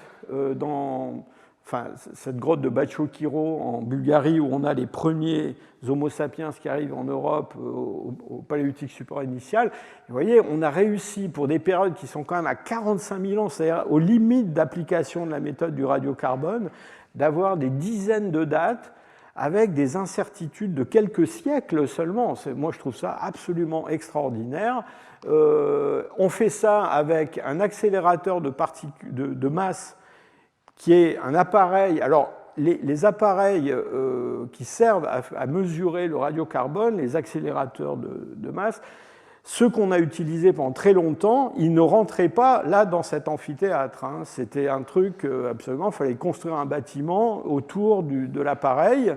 Et maintenant, on a des équipements comme ça que je pourrais installer dans ma cuisine si mon épouse était d'accord. Mais je ne pense pas qu'elle le soit, mais c'est un truc qui fait 2 mètres sur 3 et qui a permis de produire toutes ces dates. Il y en a un comme ça, justement, chez Édouard Barr, au CEREJ, où Hélène a fait sa thèse. Alors, il ne me reste plus de temps pour finir. J'ai encore plein de choses à vous raconter. Je vais essayer d'accélérer un petit peu. Alors, je vous ai beaucoup parlé du carbone 14 parce que je pense que c'est la méthode, alors malheureusement qui s'applique que jusque vers 50 000 ans, mais ça a permis de soulever tout un tas de questions. Alors d'abord, je voudrais vous dire que le carbone 14, c'est ce qu'on appelle un nucléide cosmogénique. Alors ça veut dire quoi, cosmogénique? Ça veut dire que c'est produit, je vous ai expliqué ça, dans la haute atmosphère par le bombardement de particules qui arrivent comme ça de l'espace. Hein. Mais ces particules, elles ne font pas que du carbone 14. En fait, elles fabriquent un paquet d'autres éléments radioactifs. Et elles fabriquent d'autres particules aussi. Donc tout ça, ça crée un espèce de faisceau comme ça de particules et d'éléments qui vont se retrouver dans l'atmosphère et qui, parfois, vont pénétrer carrément dans le sol et le sous-sol. Alors, je n'ai pas le temps de rentrer trop dans les détails, mais de la même façon qu'on a du carbone 14 qui se balade dans l'atmosphère, on a dans le sol, jusqu'à une certaine profondeur, de l'aluminium, du beryllium, des choses comme ça, radioactifs, qui sont, comme le carbone 14, produits par ce bombardement cosmique. Et on peut, là aussi, faire le même genre de manip pour calculer des âges, et en particulier, ces éléments cosmogéniques comme le beryllium, l'aluminium, le chlore, enfin il y en a plein, hein, on les utilise beaucoup en géologie pour... C'est un exemple, hein, mais il y a d'autres applications.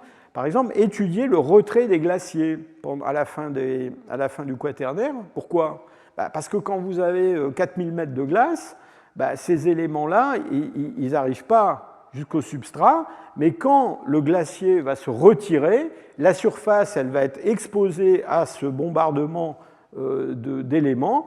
Et donc, une fois qu'ils sont là, ils commencent à se désintégrer dans le sol, on mesure la vitesse de cette désintégration et on peut dater comme ça le recul de glaciers. Donc il y a tout un tas de phénomènes géologiques qui sont datés comme ça, et je vous rappelle que c'est la méthode qui a été utilisée pour dater Asterfontaine, cet australopithèque, Littlefoot, qui, il y a eu tout un débat sur l'âge possible de ce fossile. Je ne vais pas refaire ce cours, mais au final, la date qui a été retenue, c'est une date autour de 3,7 millions, quelque chose comme ça, qui a été obtenue grâce à ces éléments cosmogéniques. Pourquoi ? Parce qu'on a été prendre des bouts de quartz, des galets, qui étaient tombés dans ce karst en même temps que Littlefoot, et donc qui avaient été exposés à ce bombardement quand ils étaient en surface, puis une fois qu'ils se sont retrouvés à des dizaines de mètres sous terre, c'était terminé. Donc là, simplement, il y a cette désintégration en marche. Alors, j'en finis avec les éléments cosmogéniques, le carbone 14 et compagnie. Sachez que, un peu suivant les mêmes principes, c'est toujours un peu la même chose, c'est-à-dire qu'on regarde la vitesse de désintégration d'un élément dont on connaît la dose à l'origine. Donc on a toute une série de méthodes comme celle-là. J'ai déjà parlé des séries de désintégration de l'uranium. L'uranium, c'est un élément qui est relativement soluble, donc il y en a dans l'eau. Encore une fois, vous inquiétez pas, hein, c'est comme ça depuis très longtemps. Et donc, il se fixe dans un certain nombre de cristaux, par exemple des cristaux de calcite dans un spéléothème. Puis une fois qu'il est dans un milieu fermé, donc il n'y a plus d'uranium qui rentre ou qui sort, eh bien, il va se désintégrer pour finir en plomb. Et donc on a des cycles, alors c'est plus compliqué que le carbone 14, comme vous voyez, avec des éléments qui sont solubles, d'autres qui ne sont pas solubles. On arrive à faire des datations c'est avec le carbone 14 probablement l'autre méthode la plus précise dont on dispose, avec simplement le problème que il faut trouver le bon matériau. Et le bon matériau, c'est quoi? C'est des cristaux de calcite. Et ces cristaux de calcite, il y en a dans les spéléothèmes, mais il faut avoir des spéléothèmes. On ne peut pas dater un fossile. Alors, j'allais vous dire, on ne peut pas dater un fossile humain avec l'uranium-thorium. Malheureusement, si. C'est-à-dire qu'il y a des gens qui ont publié des dates uranium-thorium sur des os et des fossiles. Bon, personnellement, je suis relativement prudent, on va dire ça comme ça, avec ces dates. Pourquoi? Parce que autant un spéléothème, c'est un milieu fermé, autant un os, c'est une éponge. Et donc, une fois qu'il est dans des dépôts archéologiques, géologiques, il peut y avoir de l'uranium qui rentre, qui sort. Et donc, la vraie difficulté d'utiliser ces méthodes-là, c'est de connaître l'histoire de cette entrée-sortie de l'uranium. Il y a tout un tas de méthodes un peu comparables, alors là aussi, qui s'appliquent sur quelque chose, enfin des matériaux très particuliers. Là, on parle de matériaux volcaniques. Alors, des volcans, il n'y en a pas partout, hein. Dans les laves, on a du potassium et de l'argon. L'argon, c'est un gaz. Donc, quand les laves sont en fusion, ce gaz, il s'en va. Et puis, une fois qu'elles sont refroidies, eh bien, il va y avoir une lente production d'argon liée à la désintégration du potassium. Alors, pareil, on peut là aussi mesurer au cours du temps comment cet argon augmente. On suppose qu'il n'y a pas d'entrée et de sortie d'argon dans ces laves. C'est après le développement du carbone 14, ça a été une des premières méthodes qui a été utilisée pour dater un fossile. Et je vous rappelle que donc dans les années 50, hein, donc c'est assez loin, on a daté pour la première fois un fossile avec cette méthode-là. Alors on ne l'a pas daté lui, mais on a daté des dépôts volcaniques qui étaient autour de lui, avec une date à 1 750 000 qui n'était pas si fausse que ça.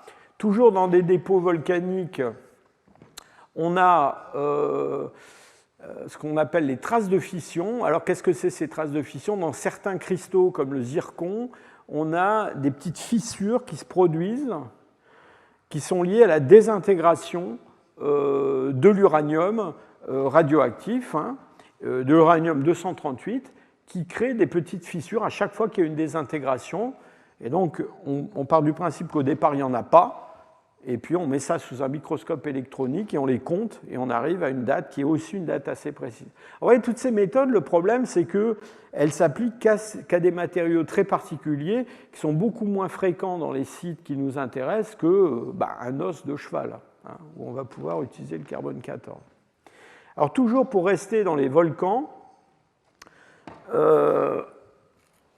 quelque chose qu'on appelle la téphrochronologie. Alors, ce n'est pas vraiment une méthode de datation, mais on a une connaissance historique d'éruptions volcaniques majeures qui ont eu lieu dans le passé. Et je vous donne ici un exemple qui est très connu, hein, qui est celui des ignimbrites campaniennes. Il y a autour de un peu moins de 40 000 ans, il y a eu dans le sud de l'Italie, ça chauffe hein, au point de vue volcan, donc pas très loin de Pompéi, il y a eu une explosion volcanique absolument colossale. Pompéi, à côté, ça a été rien du tout, hein. Et les cendres volcaniques de cette éruption sont allées jusqu'en Ukraine et dans le sud de la Russie, hein. Donc là-bas, il y a des niveaux de 50 cm de cendres, hein. Donc ça a été un truc incroyable. Et donc ces éruptions volcaniques, elles ont envoyé dans l'atmosphère des petites ponces, des petits cristaux, des tas de petites choses qui ont une certaine signature chimique. On sait les identifier. Et donc, il y a des gens qui, dans des stratigraphies, on fait ça dans nos sites au Maroc, par exemple, échantillonnent tous les centimètres les sédiments, avec l'espoir de trouver quelque chose qui ressemble à ça, sous le microscope. Et une fois qu'on a ça, eh bien, on fait une analyse chimique pour voir si ça correspond à une éruption dont on connaît la date, parce qu'elle a été datée autrement. Autre méthode un petit peu, particulière, la racémisation des acides aminés. On fait flèche de tout bois, hein. Donc la racémisation des acides aminés, c'est quoi? Je vous ai déjà parlé d'acides aminés à propos de l'hydroxyproline et du carbone 14. Donc ce sont les éléments constitutifs des protéines, une espèce de maillon de chaîne. Et ces acides aminés, ils ont une structure dans l'espace. Et cette structure dans l'espace fait que, on a observé ça depuis très longtemps, ils ont la propriété de détourner la lumière dans une certaine direction en fonction de cette structure. Et pour un acide aminé particulier, il existe deux versions qui sont des versions qui ont des structures en miroir. Et il y en a un qui dévie la lumière vers la gauche, on appelle ça la version lévogire, et il y en a un qui le dévie vers la droite, dextrogire. En général, ce qui est le plus banal dans le monde vivant, c'est les lévogires. Mais ce qui se passe quand quand les organismes sont morts et qu'ils sont enfouis, eh bien, c'est qu'il va y avoir une lente transformation des lévogires en dextrogires. On va trouver de plus en plus de dextrogires. Alors ça, c'est quelque chose qu'on a aussi utilisé pour établir l'âge, par exemple, de coquillages. Mais vous voyez qu'une des grandes difficultés, c'est que ce phénomène varie énormément avec la température. Et donc, ça marche, mais de façon très imprécise. Pourquoi? Parce que la température, elle n'est pas constante dans le passé, elle a changé. Il faudrait savoir exactement à chaque moment du passé, au cours de ce phénomène, comment elle a changé. Alors, pour finir... Je devrais déjà avoir fini, mais... Pour finir, je vais vous montrer quelques diapos à propos de méthodes, alors qui sont là assez différentes de tout ce que je vous ai raconté sur des histoires de radioactivité, en fait, hein. Donc là, on parle d'autre chose. Enfin, il y a de la radioactivité quand même là-dedans, mais vous allez voir, c'est assez différent. Il y a un certain nombre de matériaux, notamment des cristaux, mais pas que. C'est vrai pour le silex, c'est vrai pour des poteries, c'est vrai pour des choses comme ça. Quand ces objets sont enfouis dans le sol, eh bien, sous l'effet de la radioactivité ambiante et sous l'effet toujours de nos rayons cosmiques qui arrivent, qui passent à travers les sédiments, eh bien, ils vont en quelque sorte accumuler de l'énergie. Alors, c'est quoi cette énergie accumulée? Eh bien, en gros, c'est essentiellement des électrons qui se baladent et qui vont être piégés dans des défauts de ces cristaux et qui vont être piégés dans des niveaux d'énergie plus élevés que ceux où ils devraient être. Et donc, au cours du temps, c'est un petit peu comme un flash électronique, hein, qui se recharge avec l'électricité. Et ce qui se passe, c'est que sous l'effet d'un stimulus physique, qui peut être de la chaleur, mais qui peut être aussi de la lumière, eh bien, cette énergie, elle va être libérée, c'est-à-dire que nos électrons qui sont piégés dans des petites trappes, dans des petits défauts, eh bien, hop, ils vont s'échapper quand, par exemple, on chauffe ces objets ou quand on les expose à une lumière violente. Et le résultat de ça, c'est qu'ils sont luminescents. Alors, ce n'est pas une ampoule de 100 watts, hein, mais ils émettent une faible lumière. Et donc, cette faible lumière, ces photons qui sont émis, eh bien, elle est proportionnelle à la quantité d'énergie qu'ils ont accumulée au cours du temps. Alors vous voyez le raisonnement, si on connaît ce qu'on appelle la dose, la dosimétrie du site, c'est-à-dire combien il y a de radiation qui arrive et qui alimente ce phénomène, qu'on peut mesurer la quantité de lumière émise par cet objet une fois qu'on va le chauffer. Alors, en gros, soit c'est des relativement gros objets, on les chauffe, ce qu'on appelle la thermoluminescence, soit c'est des tout petits objets qui sont des grains de quartz, des grains de feldspath, et là, c'est la lumière qui les remet à zéro, si je peux dire.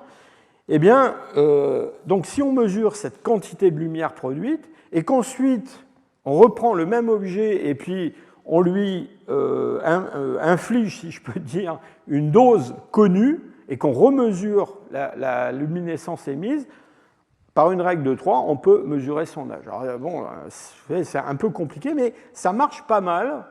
Et voilà un laboratoire où on fait ce genre de... Ça s'appelle un lecteur Rizzo. Donc on fait tourner cette platine avec des tout petits échantillons. Il y a un système qui est capable de mesurer cette luminescence très très faible. Alors, voyez, ça se passe, faut être dans le noir, hein, c'est pas très marrant de travailler dans un laboratoire de luminescence parce que justement c'est pas très luminescent.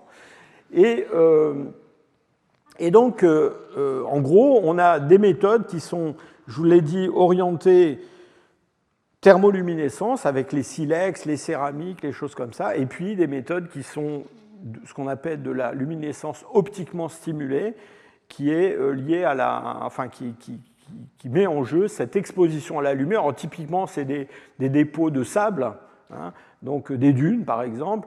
Donc les dunes, on sait que les dunes, la surface de la dune est exposée au soleil, donc là on est à zéro. Hein, et puis quand ce sable va être enfoui quelque part, eh bien, va se produire cette lente accumulation d'énergie. Alors évidemment, c'est très important de connaître la dosimétrie du site, hein, parce que si vous ne savez pas combien est produit de radiation dans le site, alors on met dans les sédiments ce qu'on appelle des dosimètres, espèce de spaghettis comme ça en plastique qu'on rentre à l'intérieur, on les laisse pendant plusieurs mois, et puis un jour on vient les reprendre et on mesure combien ils ont accumulé d'énergie, on connaît la production, si je peux dire, du site. Alors il y a une méthode beaucoup plus rapide qui consiste à utiliser un gammamètre. Alors là, il faut faire un trou quand même un peu sérieux dans la stratigraphie, le mettre dedans, et puis au bout de 10 minutes, un quart d'heure, on a une mesure, et on va utiliser ça pour faire de la datation. Alors, dernière méthode qui est un petit peu liée à cette accumulation d'énergie dans les sédiments, quelque chose qu'on appelle la résonance paramagnétique de spin électronique. Alors on s'intéresse toujours à des électrons, on parle d'électrons célibataires parce qu'ils ne sont pas appariés à d'autres électrons, qui se baladent et qui se retrouvent sur des niveaux d'énergie supérieurs. Et donc on a un moyen de mesurer la quantité de ces électrons, toujours pareil, en partant de l'idée que ce phénomène, il a commencé il y a très longtemps et qu'il y a cette accumulation d'énergie à l'intérieur de ces matériaux. C'est une technique qu'on peut utiliser, pour le coup, sur des fossiles, en particulier sur l'émail dentaire. La difficulté avec cette méthode, c'est que ce qui apparemment compte le plus, ce n'est pas seulement l'environnement de radiation de l'objet, mais c'est ce que l'objet lui-même contient comme élément radioactif.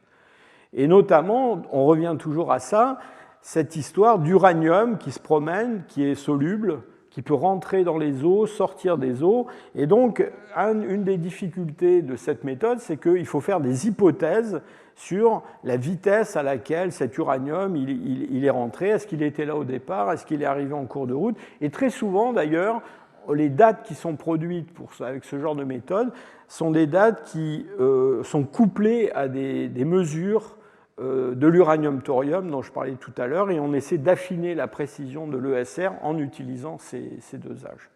Voilà, j'en ai fini. Simplement pour conclure, je voulais revenir sur quelques points qui me paraissent très très importants.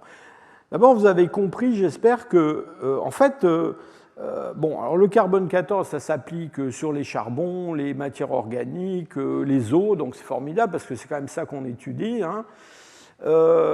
Maintenant, il y a beaucoup de méthodes dont je viens de vous parler qui s'appliquent à des choses quand même très très particulières et malheureusement que souvent on n'a pas. Hein. Alors à Djebel Iroud, ce site sur lequel on a travaillé pendant des années au Maroc, on était fous de joie d'avoir des silex brûlés. Pourquoi? Parce que ces silex brûlés, on sait que c'est des silex qui, si je peux dire, ont été remis à zéro le jour où ils ont été chauffés au-dessus de 400 degrés, et donc on a pu les utiliser pour dater le site. Mais il y a des tas de sites où on n'a pas de silex brûlés. Hein. Et puis alors, je ne vous parle pas des histoires de zircon, je sais pas, de lave, de choses comme ça, parce que ça, évidemment, quand on est en Afrique de l'Est, dans des régions volcaniques où il y a beaucoup de dépôts de cendres volcaniques, on a des chronologies très précises fondées sur ces méthodes, mais c'est quand même très particulier. La plupart du temps, on n'a pas ces choses-là. D'accord ? Donc en gros, disons en pratique, pour les périodes disons, de l'évolution humaine récente qui nous intéressent, disons qu'en gros, on est quand même confronté essentiellement au carbone 14, aux méthodes de luminescence, thermoluminescence, luminescence optique, optiquement stimulée. Et puis l'uranium-thorium, alors je vous ai dit ce que j'en pensais, moi je suis un peu réservé sur les datations des fossiles à l'uranium-thorium, mais par contre on peut dater des spéléothèmes dans des stratigraphies, et ça marche assez bien. Ensuite, l'autre problème, c'est que, bon, vous avez compris aussi que ces méthodes, elles s'appliquent dans des domaines chronologiques particuliers. On ne peut pas les utiliser partout. Le carbone 14, ça marche jusqu'à 50 000 ans, mais on ne peut pas remonter voilà, à 100 000 ans, 200 000 ans, etc. C'est impossible. Alors, il y a des méthodes qui sont, enfin, qu'on peut appliquer. Par exemple, la luminescence, ça s'applique sur des périodes plus larges. En gros, en pratique, si vous voulez, dans le paléolithique, on va jusqu'à la fin du paléolithique moyen avec le carbone 14. Après, on fait appel aux méthodes luminescence, uranium, thorium. Puis après, quand on remonte beaucoup plus loin, alors là, ça devient très compliqué parce qu'on n'a pas toujours ce qu'il faut. Donc, je vous ai raconté l'histoire de Littlefoot et des éléments cosmogéniques, mais bon, il faut les avoir.